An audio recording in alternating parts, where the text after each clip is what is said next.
What goals did you set for 2025? If better sleep is one, Symbiotica's magnesium L-threonate helps you wake up refreshed. For gut health, their glutathione supports digestion and reduces bloating. Symbiotica is one of the most transparent brands out there, never compromising on quality or sourcing.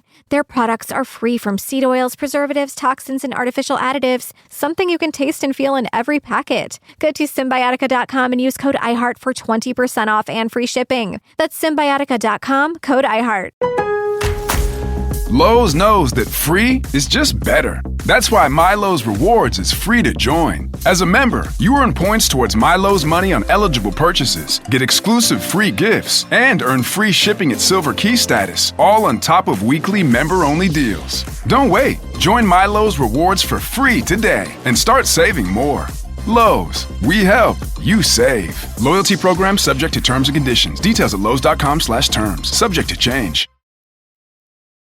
And so I said, I didn't punch your baby. I tried to punch you, and you used a baby as a human shield. You are the bad guy here. Wow. And how'd she respond to that?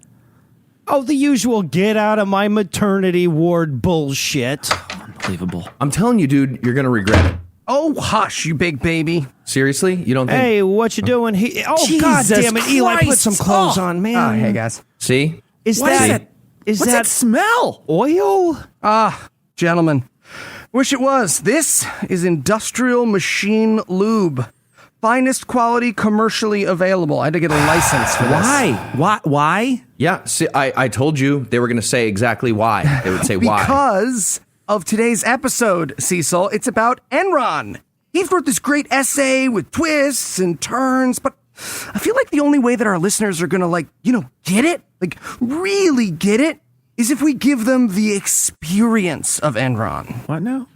So you're gonna fuck each and every one of our listeners. Jesus That's right. Now I'm gonna fuck them so hard. They're gonna listen to this episode afterwards and be like, man, I get it. Because, this is how hard Eli fucked me, you know? And as someone who's been on a fuck tour, I'm telling you, you don't know what you're in for. I told you that. It's not going to be what you think. Wait, you've been on a what now? A what? It's from the other show. This song, they wrote a song, it made a bunch of promises, and now I've been trying to deal with it. Eli. Sorry. I'm sorry. We'll pin in that. You cannot fuck all our listeners so they'll get Heath's episode about Enron. Thank you. I think I actually can fuck our listeners. Thank you. Counterpoint, it's just 6 people. Yeah. That's whatever. That's okay, fine. on second thought, why the hell not? And Eli, it is your weirdly greased up body, too, so you can do whatever you want with it. Nice.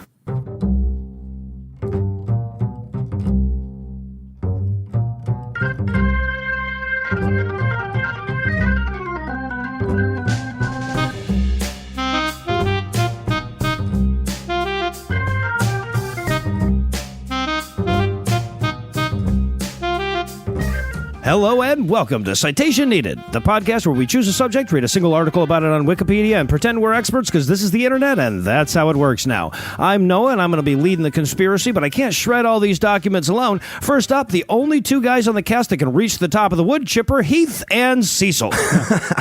Tom hates that clown outside the studio. You must be this tall to enter the glory hole. He gets pissed. Okay, yeah. You put that there and I don't appreciate short it. IRS agents are furious over this one simple trick. That's all it takes. All right, and also joining us, of course, are 2 men who won't stop asking me why we can't just hide the incriminating evidence in Eli's ass, Tom and Eli. I mean, really, the only reason we can't is that Eli just won't stop asking us to. I think it's a matter of principle now. I just want to prove that I am not a sphincter muscles braggart, okay? That's important to me. I want people to know what I mean when I say. All right, so before we get into the story of this scam, I'd like to encourage people to pay money for something that's already free. Remember, we couldn't make this show without the generous support of our patrons.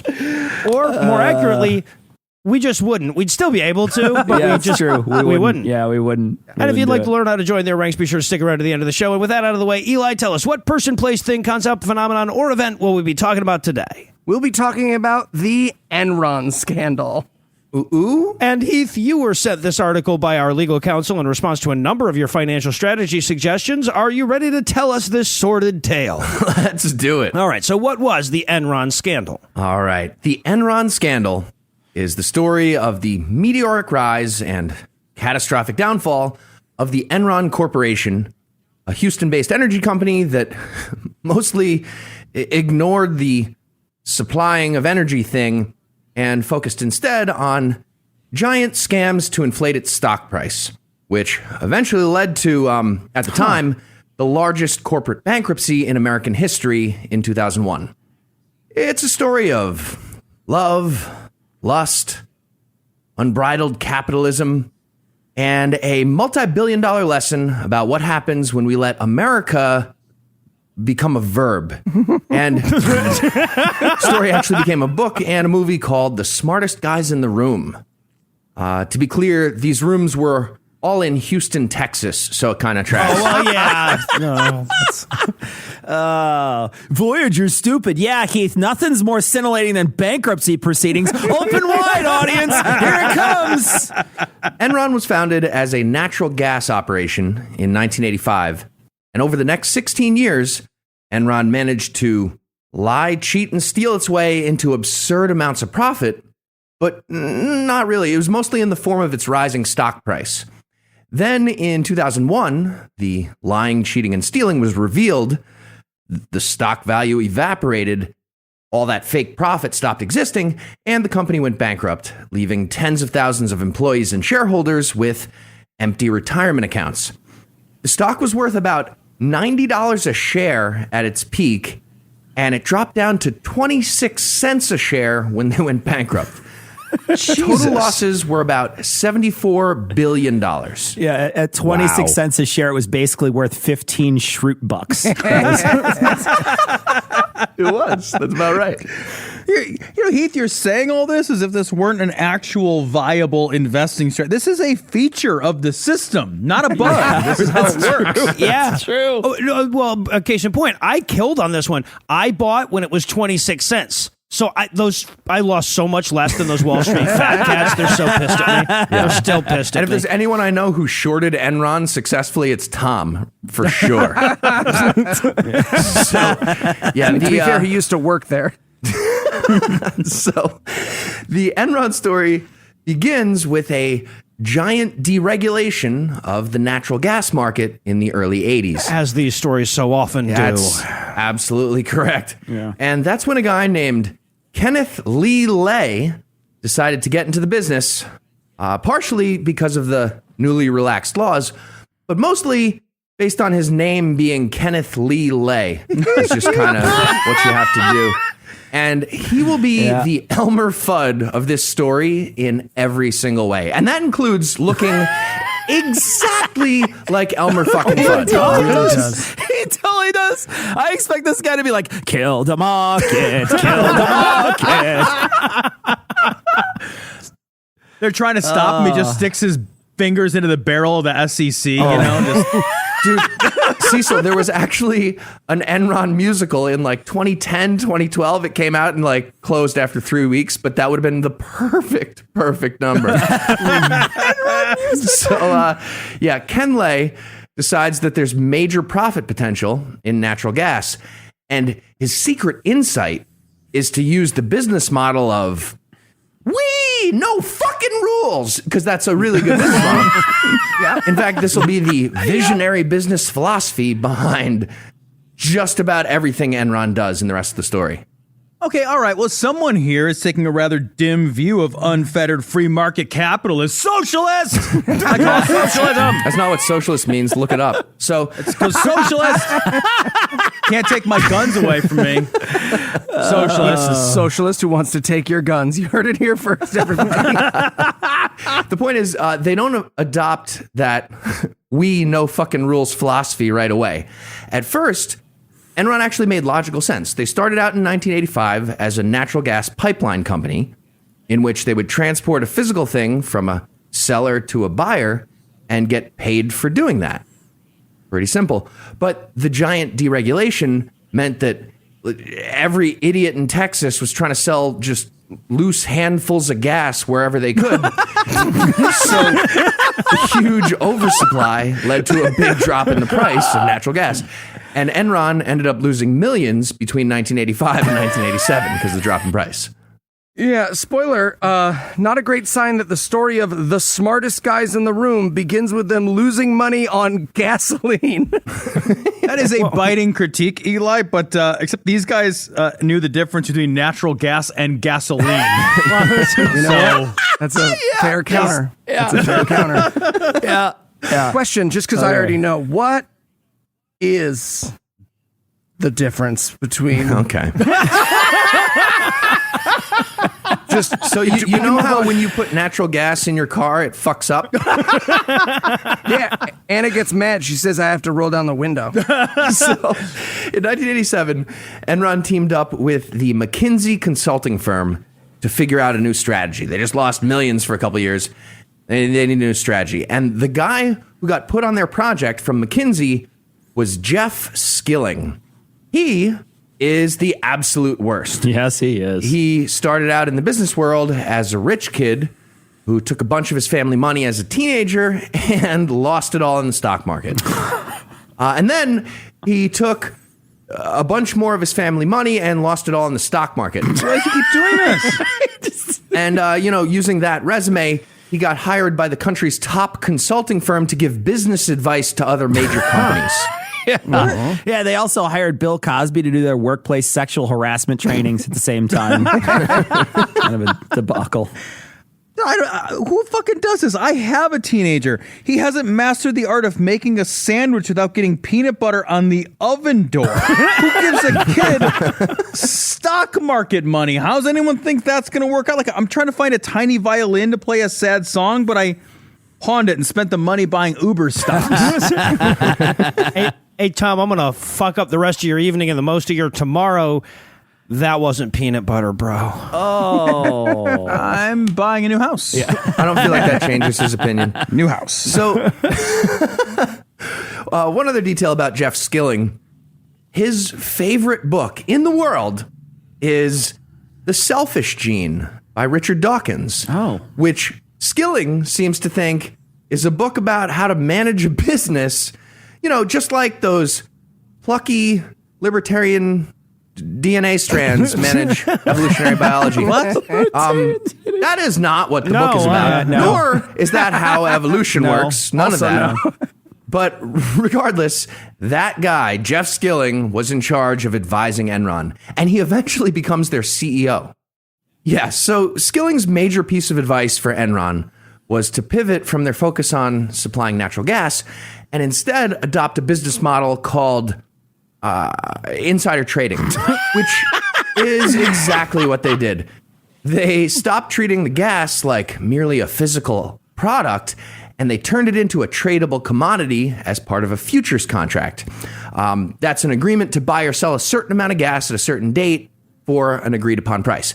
And if the market changes before that date, which it does, one of the two parties makes a profit and the other one got fucked. Now, technically, that's not insider trading. Like, that's not the technical legal definition, but it is a trading operation, and it would use inside information about the exact buying and selling practices of gas producers and gas consumers and match them up like a middleman. And also, they'd trade futures contracts using that inside information. So lots of insider, the word, and lots of trading, the word, but not technically insider trading because that's illegal. Also, I should add, they're eventually going to do a whole bunch of very much illegal insider trading. The illegal type, too, yeah. This is the stock market version of just the tip, just for a second, baby. That's all. Right, but the recipient in this case is like 9,000 people in Texas. It's a big tip. It's a very big tip. Yeah, it was not confined to Texas. That's how big it was, yeah. Okay, so here's the idea.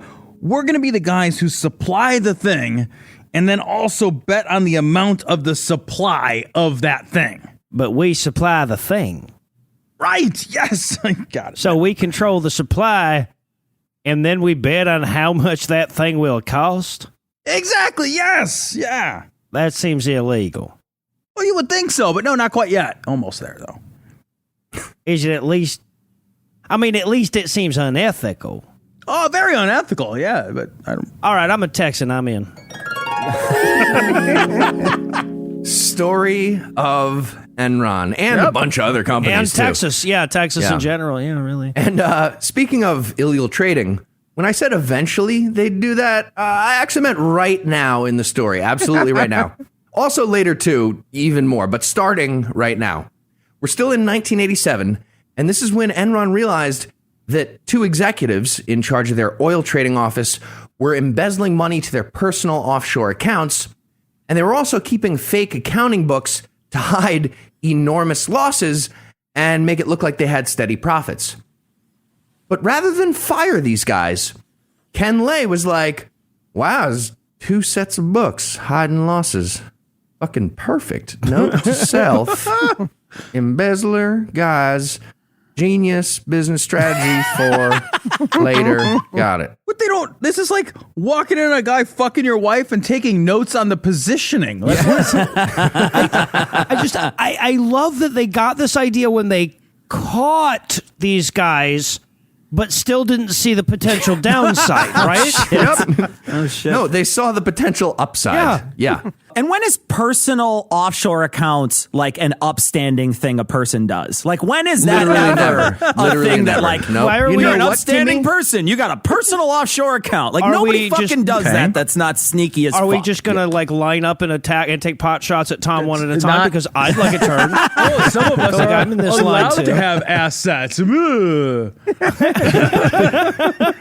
You know what, Timmy? It's your 10th birthday, so Grandma set up an offshore account for you. I'm trying to help the economy of Panama. I'm just doing my part. Yeah. So these embezzlers, they keep their jobs. And Ken Lay actually increases their trading limits at this point. And later that year, the same 2 guys take their yoked up limits and end up losing $1 billion on a stupid trade. Jesus. The company managed to reduce the loss down to about $200 million using a giant bluffing scam of the entire oil market, but it's still a disaster. And only then were the guys fired and eventually convicted of several felonies. And the lesson that Enron learned from this giant debacle was do the exact same thing on a much bigger scale over the next 14 years. Seriously, I'm not exaggerating. The stories are almost identical, just on a bigger scale. The smartest guys in the room will learn nothing ever. Okay, well, to be fair, the title doesn't mention how stupid everyone else in the room was, so maybe the book... like all 5 of us are the smartest guys in the room we're in. And that's an easy superlative to manipulate. Moving ahead now to 1990. And that's when Jeff Skilling, the guy who thinks Richard Dawkins and Ayn Rand are basically the same person, he gets hired by Enron to run their trading operation.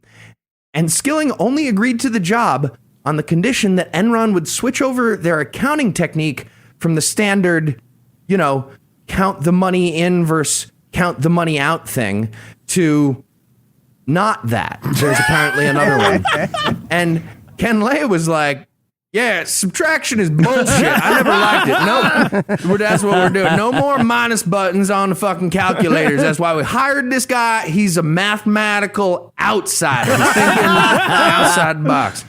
And Skilling was like, yeah, that's not what I'm suggesting. Ken Lay was like, no more minusing. Look at me, no more minusing. So that's what they did. Enron, basically, they started counting profit that didn't exist yet as profit right now. That's what that new accounting technique is. And that actually is what Skilling was suggesting. Not the minusing thing, but just counting profit that doesn't exist. It's profit right now. That's what he said, and that's what they did. Well, you see, y'all, these chickens are gonna hatch. May as well go ahead and count them now. Yeah, right? Exactly. This is the buddy who got into selling drugs so he could have free drugs of the American economy. Are we not supposed to do that? Is that a bad reason to get into selling drugs? What's a good reason? I got so many free drugs that way. Yeah, I get that's a really this. good reason. So This new system is something called mark-to-market accounting. And it actually does make sense for certain companies in certain fields, but not Enron. The basic idea is that when you sign a deal to buy a new profit center, a new asset, in mark-to-market accounting, you're allowed to put down all the future earnings from that as immediate profit. Okay, I'm wondering, what businesses does that work for? It's a great question. That'll be 12.15. All right, here you go. Thank you. Hey, a quick question. You think you're ever going to come back here and buy more cereal later? Like, ever in your life? Oh, yeah, probably when I run out of this cereal. Nice. Wait, what are you writing down there? Nothing. What are you writing down? Yeah. So y'all might be wondering, how would Enron calculate future earnings that haven't happened yet? Again, great question. I bet it's conservatively. Yeah. Well, let's see how they do it. So, quick example. They'd buy a power plant and they'd be like, $1 jillion. I made a spreadsheet. It says we're going to make exactly $1 jillion over the next 20 years. And they'd report a profit of $1 jillion on that deal. I love and this. they do the same thing with all their deals like that. And then Wall Street would hear about these fucking geniuses who made literally jillions that quarter. And Enron's stock price would go crazy. Okay, but here's the thing with mark-to-market accounting when you're dealing with energy prices. If literally anything about the future was different than the spreadsheet, the company would actually lose a bunch of money, and that stock price would be based on nothing if they predicted the price wrong. And as it turned out, the future happened a bunch to Enron. Futures now. Okay, Jim, so we're going to go ahead and calculate your bonus. Now, I think we said you were at 2.75% of the profit against your operation, so... Well, I'm sorry, wait, what are you doing? Oh, well, now you see, I'm calculating your bonus. Now, hang on a minute. I'm sorry, that you realize that's a magic 8 ball, right? Like you're calculating my bonus with a child's toy. Oh, yeah, well, I could go ahead and use this Ouija board I got over here. That's also a child's toy. Oh, still pretty accurate. Nope, not even a little bit. That's not what the boys in our accounting department say. Okay, so what does damn 8 ball say? Better not tell you right now. I'm getting fucked, ain't I? Without a doubt. Why they even put "you're getting fucked" on the magic 8 ball? This is for children. I had this one custom. That's the only thing it says. It's just 12. You're getting fucked. Yeah, that's it. Yeah. How did you guys propose to your wives? That's okay. Yeah, so That would be the fucking best.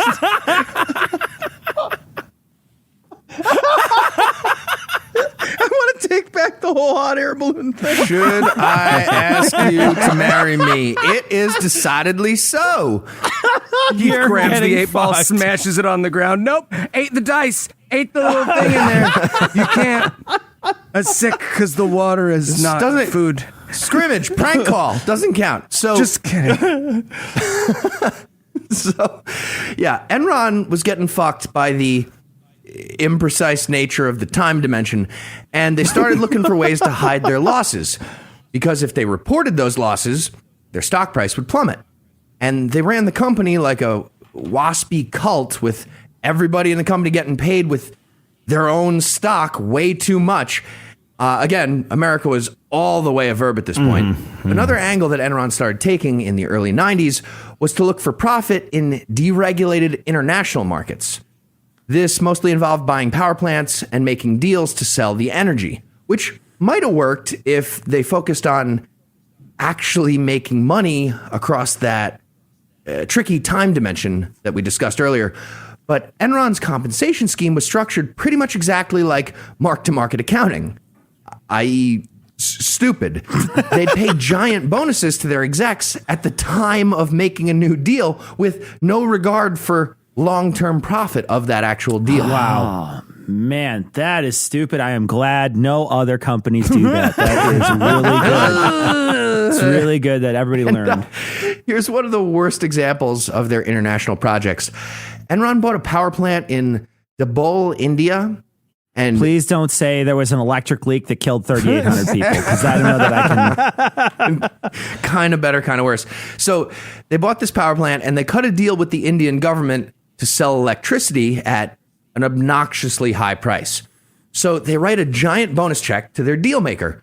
But then the people of India were like, nope, that's stupid. Shut it the fuck down. So Enron never made any money. But Enron's executives, they just keep flying around the world making deals like that to get more bonus checks. And if anyone questioned this super dumb policy, Ken Lay would be like, no, Minison, get out of my fucking office. What did I say? And Jeff Skilling would be like, no, he keeps saying that the minus thing is nonsense, but still get out. We're still doing that. Hey, boss, I made a deal. Great, here's a giant bucket of money. Wait. Should we make sure it was, a good deal? No, the new bonus structure's based on making the deal. We're big picture guys. The accounting nerds will polish that all up. Do you even know what the deal was? No, but he said, I made a deal, so that means he gets money. We simple folk here. Stop trying to complicate everything. Okay, well then, I guess I also made a deal. You did excellent work. Hey, Dave, give me another money bucket. I love this business. Money bucket. Give me a money bucket. I gotta say, like, of all the times I've ever heard Tom call for a money bucket from Dave, that was the most appropriate. Like, give him the moment. Yeah, so throughout this time, there was one guy acting as the voice of reason within Enron. Their COO was a guy named Richard Kinder, and he was an advocate of using pretty much all the buttons on the calculator. Sadly, he mostly got ignored, but he managed to keep the company going despite all these fuck-ups throughout the early 90s. And in 1996, Ken Lay was supposed to retire and go into politics, and Kinder was supposed to get promoted to CEO. But when Ken Lay looked into a job at the Treasury Department, the Clinton administration, they were like, all right, do any math problem.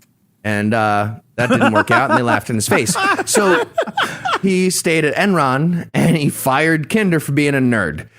Side note, Kinder went on to start his own energy company that's been going strong ever since, and it's worth about $46 billion right now. Or approximately 120 billion more than Another bonus, Richard Kinder doesn't deserve to be eaten by wild dogs, so there's many benefits. Well, all right, so far we've just been hearing the generic story of every American company, but this one eventually gets caught. So we're going to savor that pending comeuppance for a minute and take a break for a little apropos of nothing.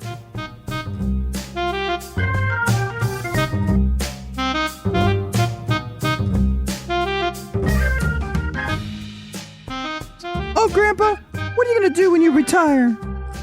Oh, Jimmy, I think I'm going to fit. Oh, no, my pension. Excuse me, you wanted to see me, sir? Yes, Kinder, get in here. We need to talk. What about? Kinder, look, I like you. I do not like you. You're a straight shooter with an honest heart. I hope you die. But here at Enron, we're in the business of making money, and you seem like you're in the business of making problems. I can literally see the management book you read that out of on your desk. It's open. Now look, I don't think that lateral integration would be useful at this time. Nonsense. So I'm going to have to let you go, but I want you to know there are no hard feelings. I'm going to send you to jail. And you will always be a part of the Enron family, if not the Enron company. I've kept notes of all of this, and I'll make sure the world knows the truth. Say that again. What's that? I said pleasure to work with you, sir. You too, Kinder. I farted in your coffee. Good guy.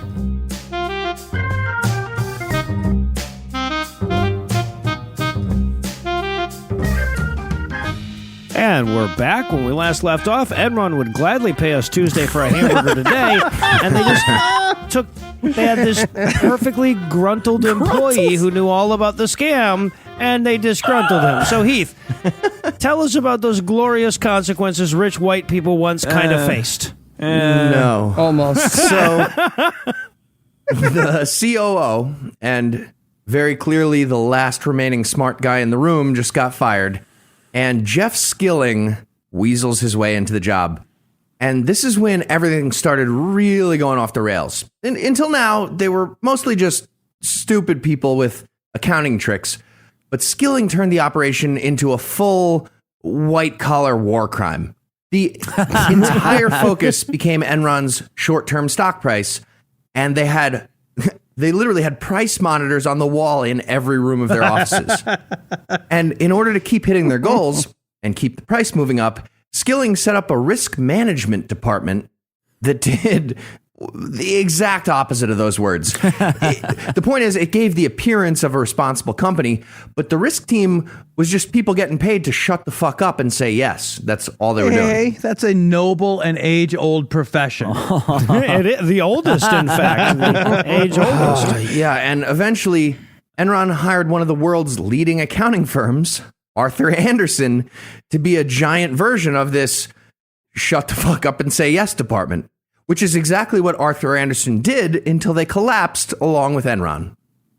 Okay, I didn't realize we were leading towards Arthur Andersen. Now I want to apologize to any sex workers for that comparison that I made just now. Thank you. Yes. Another major contributor that reinforced their terrible business practices was the internal peer review system.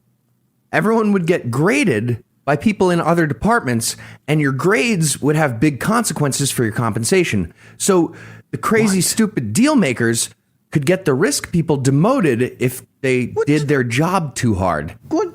And at some point, Skilling... How would you rate your audit on a scale from Yep. 0 to No, I don't want right, to audit? right. That happened. Yes, that happened. And at some point, Skilling was just like rereading The Selfish Gene. He's like, all right, well, according to Richard Dawkins, we should rank everyone in the company once a year and fire the bottom 15%. That's how DNA works. So everyone was splitting their time between trading oil at this point and also, of course, trying to murder each other like the goddamn Hunger Games, because that's the system they set up. So one other major philosophy of Jeff Skilling that came into play was something he called his guys with spikes theory. Basically, he was convinced. This is the dumbest. Oh my God. We all had this guy. It's the worst. He's the literal worst. So basically, he's convinced that the best people to hire are just crazy good at one particular thing, and it's fine if they're woefully inept at literally everything else. So Wait a minute, he had a savant hiring policy? Yes. Yes. You guys keep trying to yes. make jokes, but yes, it's what happens. So, guys with spikes, imagine like their radial skill graph. It would have one giant spike along with a bunch of tiny scores for stuff like patience and cooperation and humanity, subtraction. So they ended up with a management team of sociopathic tiefling half demons from D&D who rolled a 20 on one thing and zeros on everything else. Oh, Heath, you can't roll zeros. They had a D4. Jesus, get your shit together, man. No, the D20 just evaporated. They got one 20 and they rolled the second time. It just, no more D20. We're pretty lenient on this show about things like fact-checking and Scandinavian geography, but if you're going to make nerd references, you better get them the fuck right, That's sir. right. That's right. Exactly.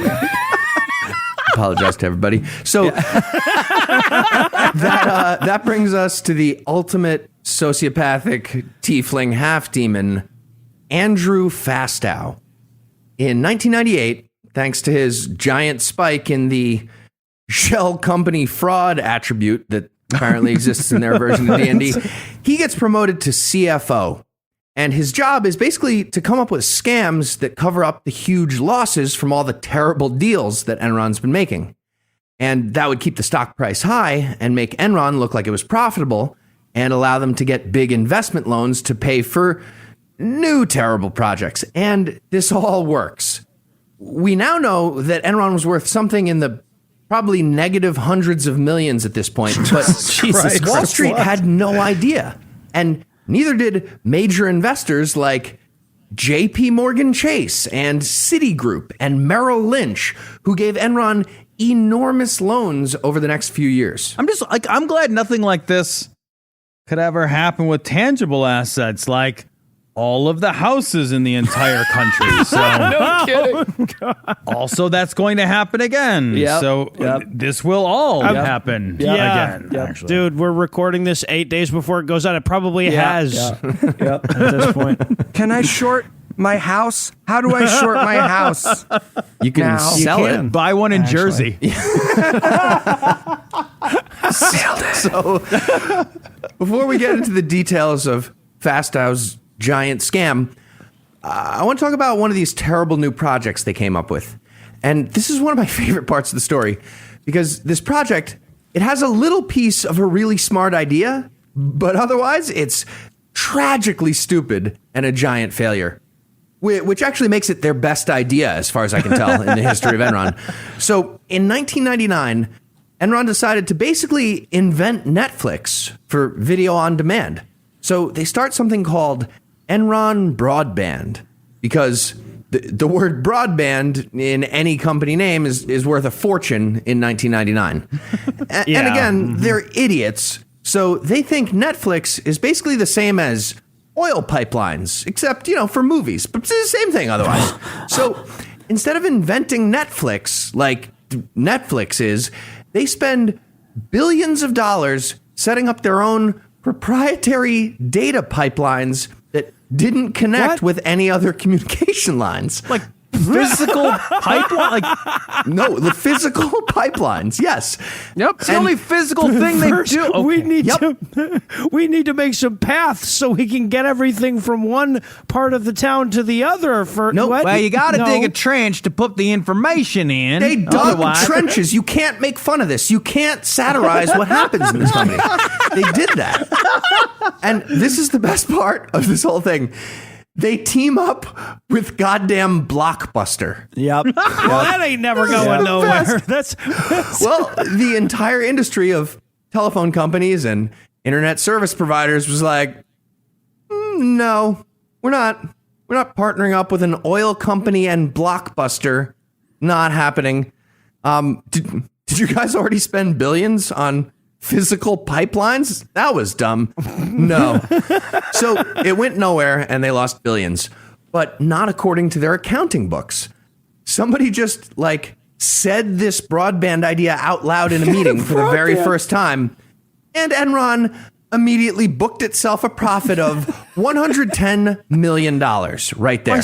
What? Jesus. All right. I mean, say what you will, but at least the meetings at Enron were fun, right?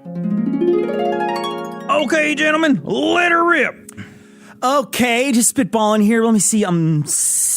Savory toaster strudel. $4 million. That means a $20,000 bonus for you. Excellent work, Johnson Johnson.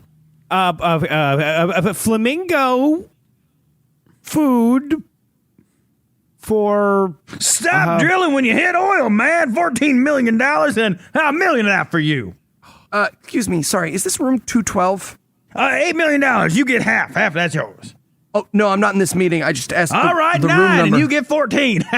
Woo! Okay, awesome. We should all die in jail. We won't. Enron obviously shit in the bed on almost everything they do, but they were actually making money with one major piece of their operation, and that was the energy trading department. This included using all that inside information for, normal outsider trading, like we talked about before. But eventually, it also included their very own trading platform called Enron Online. But unlike a standard online exchange like we have now, where buyers and sellers trade with each other, Enron was either the buyer or the seller for every single transaction. And they obviously had the data for every single participant. So basically, it was online poker where every table is you versus Enron, and Enron is also the dealer.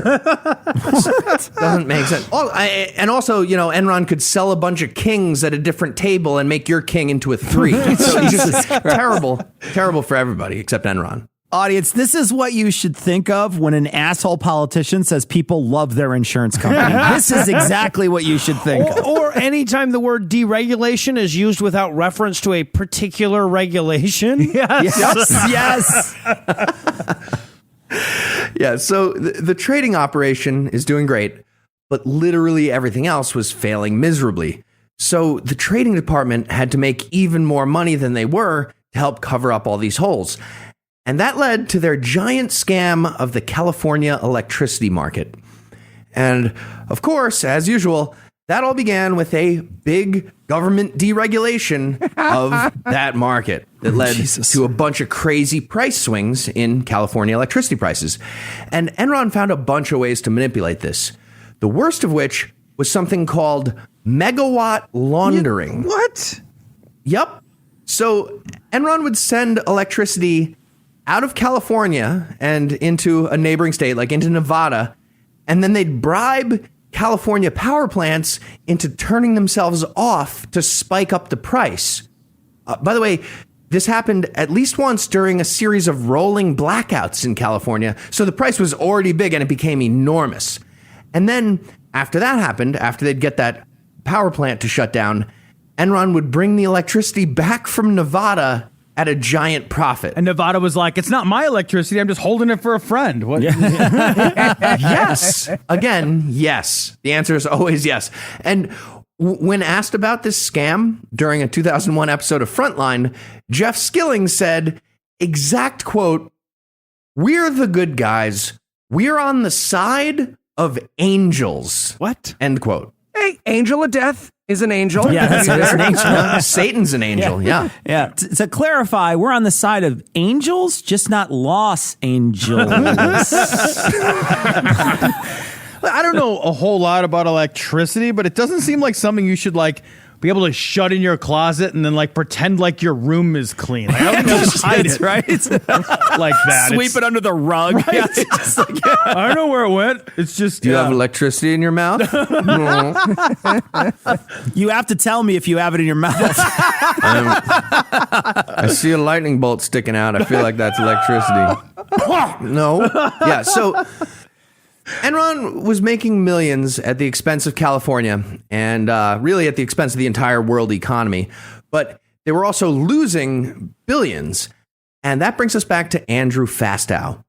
Again, his job as CFO was to hide all the enormous losses because there was no minusing allowed. We could talk about the details of Fastow's scam for hours, for days, but I'll just give you the basic idea. He set up a series of side companies that were technically not Enron, but were very clearly run by him and by Enron.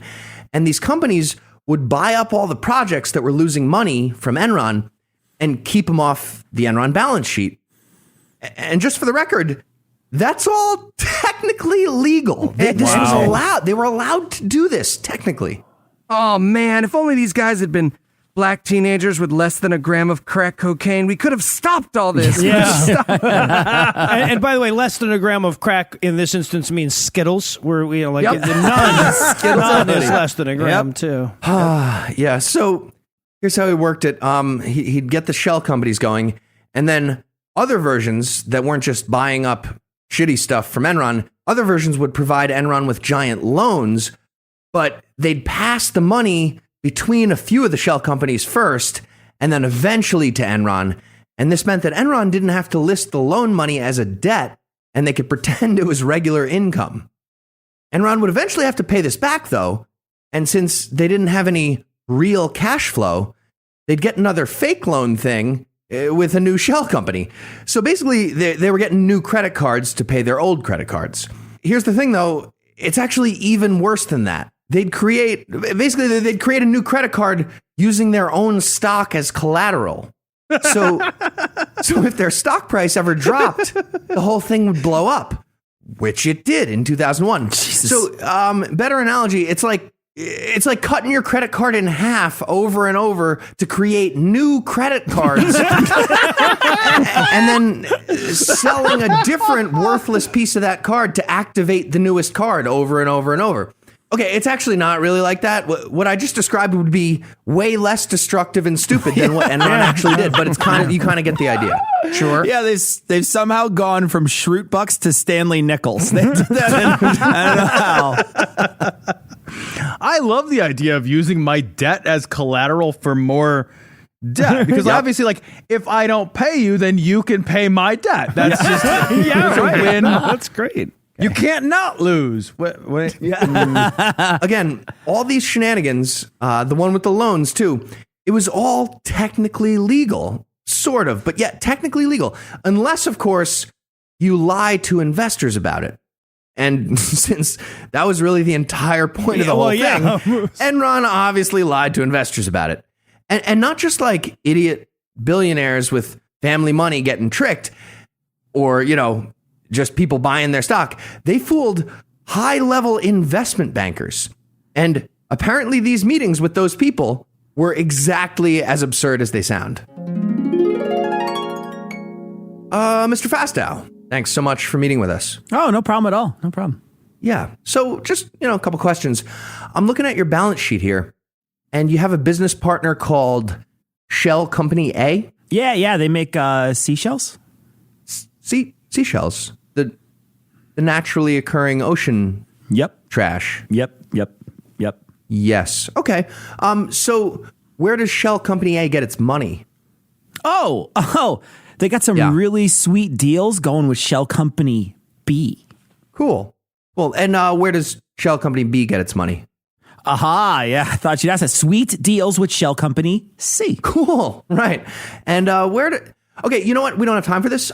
Here's $500 million for your DVD slingshot project. Just don't fuck it up, okay? We won't. And we fucked it up. Sorry, what? I said, have you heard of this new company called Shell Company D? D? I thought you were going to say D. D. What do they do? DVD slingshot. Yeah, so moments later, after this very real meeting that we just described, the giant web of debt got revealed in the news, and almost immediately, Enron was bankrupt. Once they got exposed, it led to a big investigation and the prosecution of several high-level executives, including Ken Lay and Jeff Skilling and Andrew Fastow. But not before these people tried to sell a bunch of their remaining stock. Yep. This includes Ken Lay's wife on Ken Lay's behalf, who sold 500,000 shares about 10 minutes before the news broke that Enron was hiding this enormous debt. Okay, all right. Be a little kinder to her. She's just trying to be good, help the family, be a good lay. So,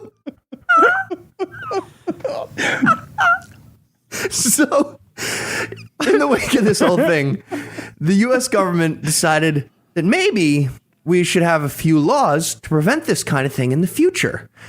And this included something called the Sarbanes-Oxley Act that got signed into law in July of 2002. It basically said, no doing Enron stuff. You're going to fuck up the whole economy. No Enron stuff. And that's when Lehman Brothers jumped up on the table in the middle of the Senate floor, took a giant shit on that table, grabbed the Sarbanes-Oxley Act, wiped their ass with it, and spent the next 6 years Enronning the fuck out of the U.S. economy until they took over as, by far, the biggest bankruptcy in history in 2008. We learn nothing ever. See, now there's your tagline. The smartest guys in the room, we learn nothing ever. Yep. All right, so Heath, if you had to summarize what you learned in one sentence, what would that sentence be? The invisible hand of the market needs to get Me Too'd right the fuck away. All right, sir, are you ready to face a quiz from our panel? Let's do it. All right, Heath. Enron's subsidiary Blockbuster produced a sequel to The Smartest Guys in the Room. What was the plot and title of this film? A. All the people who lost everything in Enron stock are invited to the CEO's house for dinner, and they murder and eat him, and not in that order. It's called Thanksgiving. B. Skilling. I didn't get that one till you read it. I had to hear it out loud.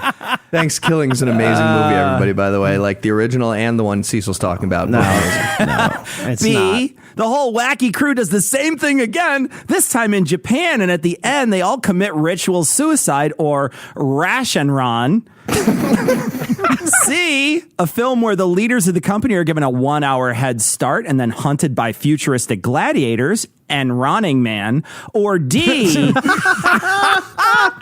A film where the board members wind up penniless on the street and have to eat cat food from a can for the rest of their lives.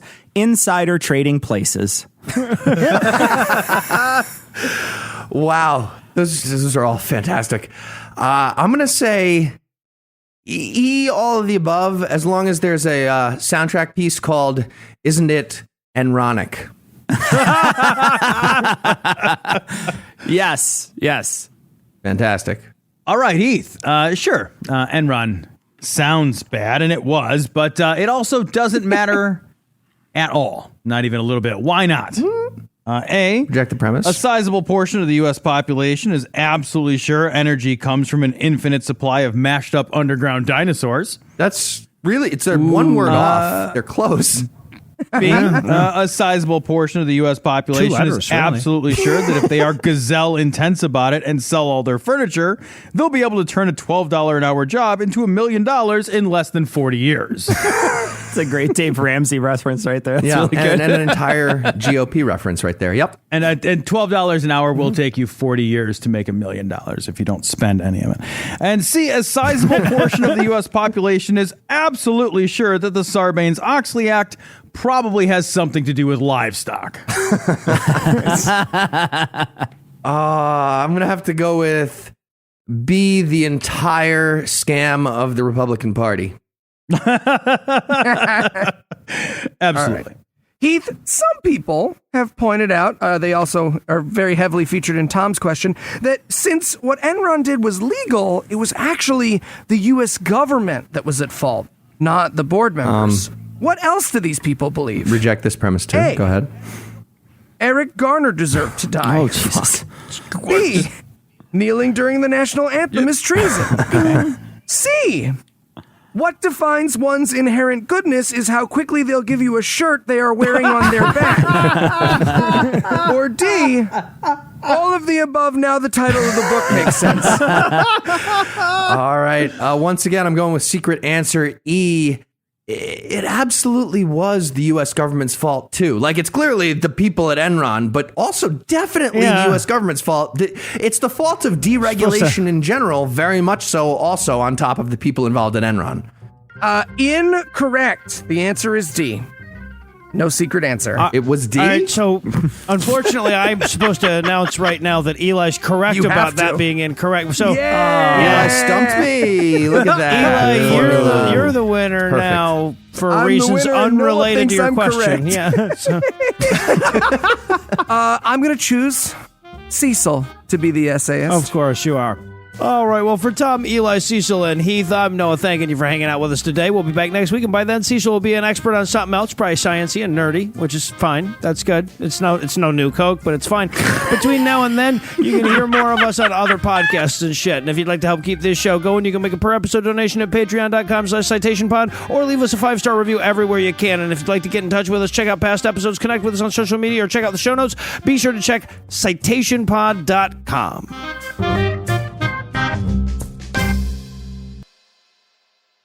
Yeah, spoiler, not a great sign that the story of the smartest guys in the room begins with them losing money on gasoline. That is a biting critique, Eli, but except these guys knew the difference between natural gas and gasoline. So That's a fair counter. That's a fair counter. Yeah. Question, just because I already know, what is the difference between... Okay. Just so you know how when you put natural gas in your car, it fucks up? Yeah, Anna gets mad. She says I have to roll down the window. Yeah. So that's one he's got to difference. hold a cow up against the thing. It takes forever to fill up. Natural gas is when you plant a gas seed in your gas tank and you wait for it to grow. That's what natural gas is. Yeah. Organic gas. Yep. Use free range gas. Monsanto Peck. Free-range gas? Cruelty-free dinosaurs. Monsanto Yeah, exactly. Peck. Eli, what was that amazing pun? One more time. Yeah, do Bring it one in. more time. Do it I was giving Cecil a clean cut. No, do it. I was just giving my good friend Cecil a do it clean good. cut. He could insert my great Monsanto Peck joke anywhere he wanted. Just trying to avoid the overtime. I will. I will place it directly in the bin. Yeah, that I throw exactly where you want it. Yeah. The cutting room floor will fit perfectly there. So. Got a whole shift F and it collects everything in front. Don't feel bad, Eli. I haven't been on cognitive dissonance in 3 years. I've just been edited out clean. We'll just do a nice number Monsanto pack in like auto tune. That'll be like a whole long outtake. Excellent. Monsanto, that's hilarious, Heath. That's the funniest pun Thank I've ever heard. you. It's amazing. Such a good pun. God, So in you're good at puns. 1987, You're good at puns, though. So